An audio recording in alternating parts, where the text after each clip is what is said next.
One question that keeps coming up time after time is, why don't I shoot in Canon CLog3? So in today's video, I thought I would try to dive into that question and maybe take the mystery out of why I choose Canon CLog2 instead of Canon CLog3. So I'll do a screen share and we'll jump in and we'll take a look at some of these differences and compare Canon CLog3 to Canon CLog2, and I'll share my thoughts and opinions as to why it is that I make the choices that I make. So let's get started. I'll start sharing my screen. Okay, so let's dive in. I have a clip here. It is from the Canon C500 Mark II. And just so you guys can see here, this is my timeline data. But if I show you the metadata for the actual clip, you will see that it is in fact a 6K clip, which it came from the C500 Mark II. Okay, let's go into the color tab. I'm in raw controls. The way that I captured is exactly here. So I captured in Canon Cinema Gamut, Canon CLog2 at ISO 800. And this is what we look at, or what we see in the scopes. What you don't know is that I've already made my first adjustment, and this is what I normally do. Okay, so this is the default, and what I normally do is I bring the sharpness down all the way to 0.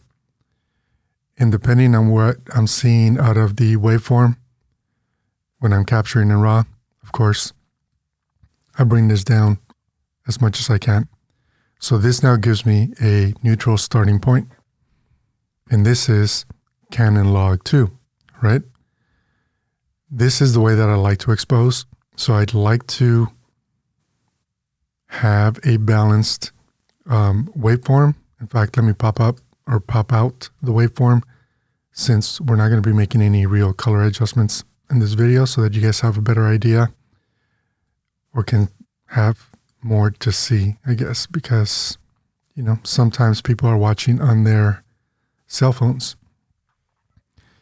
Okay, so this is the way that I like to capture my waveform. So it's balanced. I have a lot of headroom on the highlight side, and I have a lot of room in the dark areas of the image, so I can manipulate the waveform into anything that I want.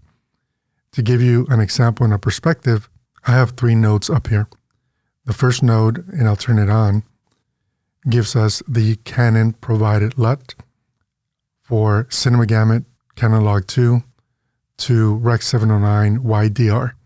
This is what that does, right? So when I apply the LUT, you can still see that I have room in the highlights, and I have room on the dark areas of my image to further manipulate my final, processed image, the image that has the color correction and the color grade applied. So I have room to manipulate my image.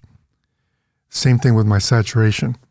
I am not over the legal limits, which means I can manipulate color and manipulate saturation levels and contrast levels within those saturation levels to come up with a final image. I'm going to turn off the Canon LUT for a second, and I'm going to use ACES as the second example, so we can kind of go through this.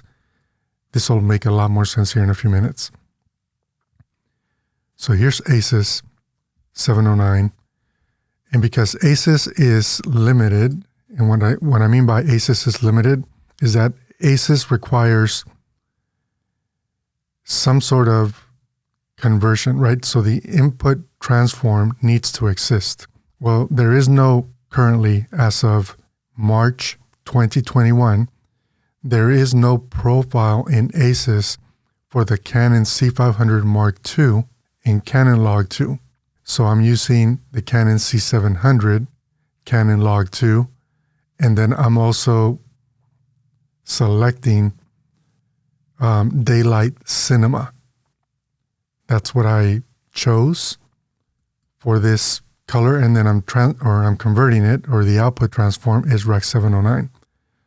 This is one of the reasons why I don't use ACES, because I have to basically lock myself into a specific space as well as color temperature. And that's not something I can always control. But what you'll notice is that because I'm using the C700 profile, the colors are not perfect. Look at my cyan. It's basically exceeded that imaginary line or circle that would happen if I was going from cyan to blue to magenta, red, yellow, green, and back to cyan. Like I'm either at the border or I've exceeded it. So ACES doesn't quite work, but on the flip side, if I look at the waveform, I have room to manipulate the dark areas as well, some wiggle room into the highlights. I'm going to turn off ACES, and now I'm going to use the Resolve Color Transform. And here I actually can select Canon Cinema Gamut, Canon CLog2, and then output color space Rec 709 and output gamma Rec 709. So I feel like this gives me more flexibility.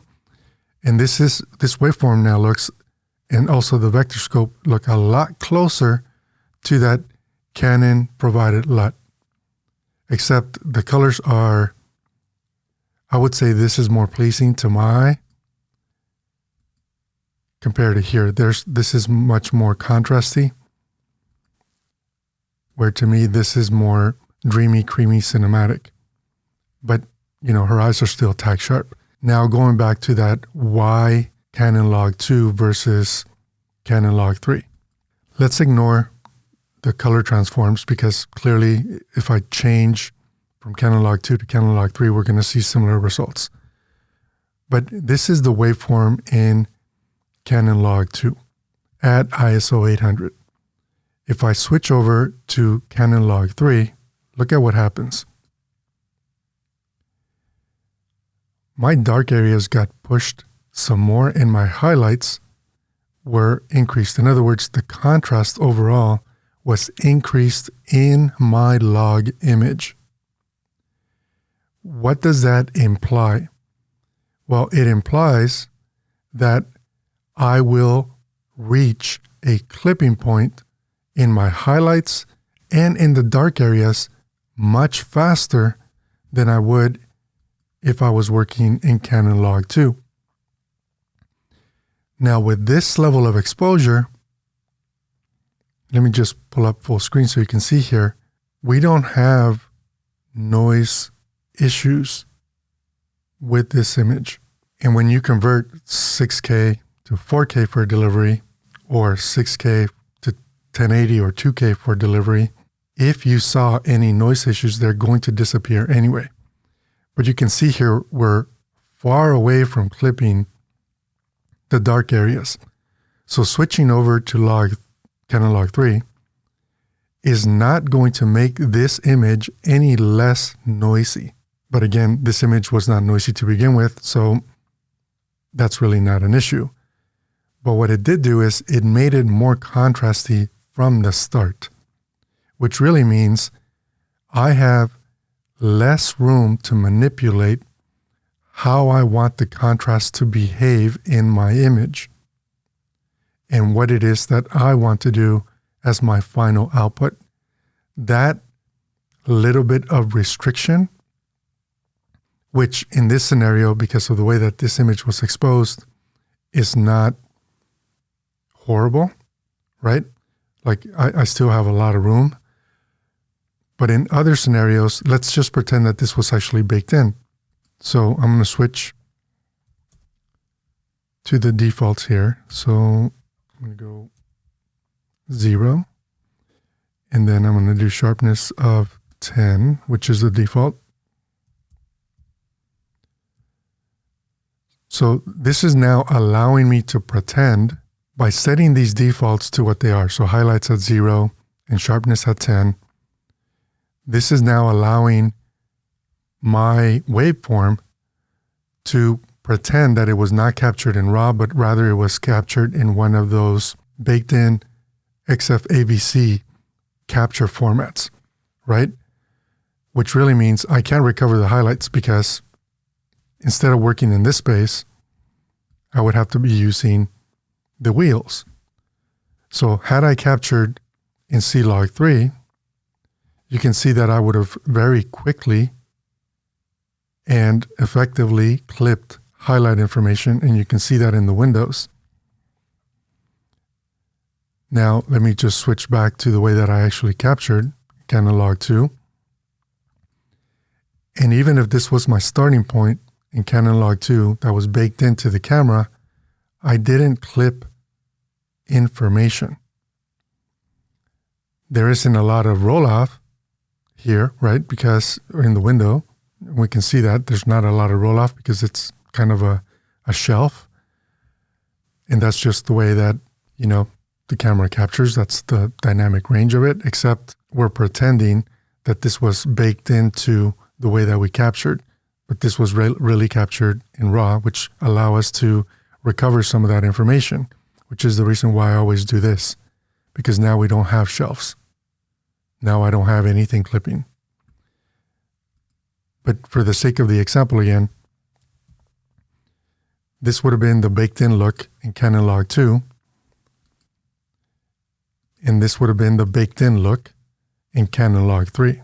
This is an exposure mistake, and maybe I could have recovered some of it, but that would have made it easier for me to, instead of clip the highlights, maybe clip the dark areas of the image. So regardless, I'm giving up information on one side of the exposure or the other. That limitation is the reason why I don't like to shoot in Canon CLog3.